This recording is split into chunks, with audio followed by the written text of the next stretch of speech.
Well, there's a project through the Farm Advisory Service to try and encourage a bit more cropping in some of the crofting counties. So when I heard that John was starting to grow barley here for the first time in a lot of years, we thought we'd come and keep an eye on what he was doing and see how he got on.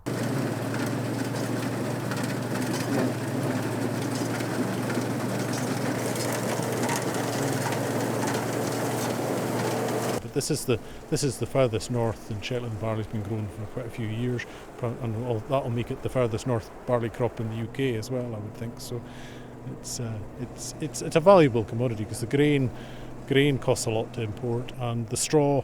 Although straw can be very cheap on the mainland, by the time you pay freight on it to Shetland, it can be a very expensive commodity here in Shetland. Well, we bought this croft back 2 years ago. We're always going to plough it and to work in the grunt, and we thought that the combine came for sale at the local mart and it was spoken about for Dan, so we thought we'd put in Propino this year to try it. We're never sprayed the barley, we only put on the fertilisers that was required, and the lime with the mineral early on. We got the results back and it needed lime, so we put lime and fertiliser on that was required.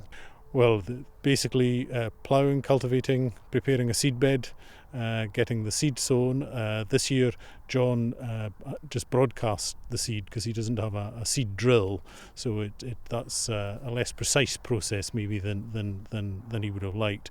But then the barley just basically is left to grow. I mean, it can get sprayed for weeds, but this crop didn't, so it was a relatively low cost crop to grow. And it does look as though it's yielding reasonably well at the end of the day. So.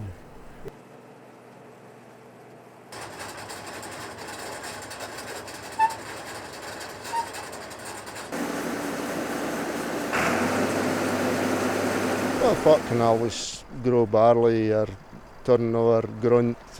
Everybody grows silage, so we thought we'd try something different. The cows always like straw, and the barley can be used for feeding to the sheep.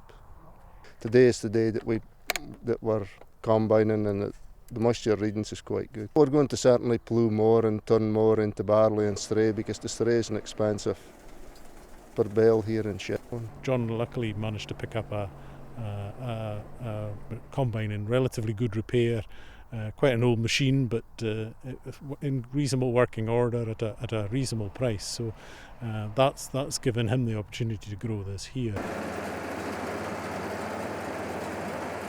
Well, we do have quite a short growing season here, so it's quite difficult to get the barley in early enough because the ground can be fairly wet in the spring and it's just difficult to get the right conditions to get it in early.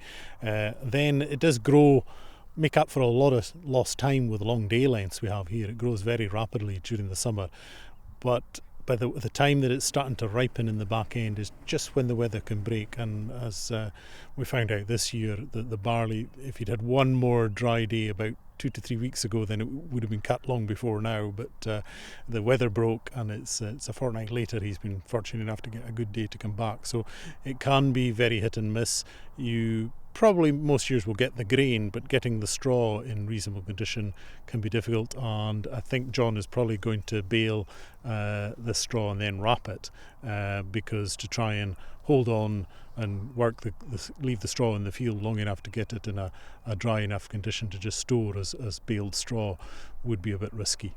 Well, the birds works here they'll be all winter looking for the seeds, and they were here earlier on this year, and even back to the plough, and they were finding worms and all bits and pieces, and it turns the ground door and it'll open it all up. And so what's the plans, 2 or 3 years of barley and then back to grass? I think so, yeah.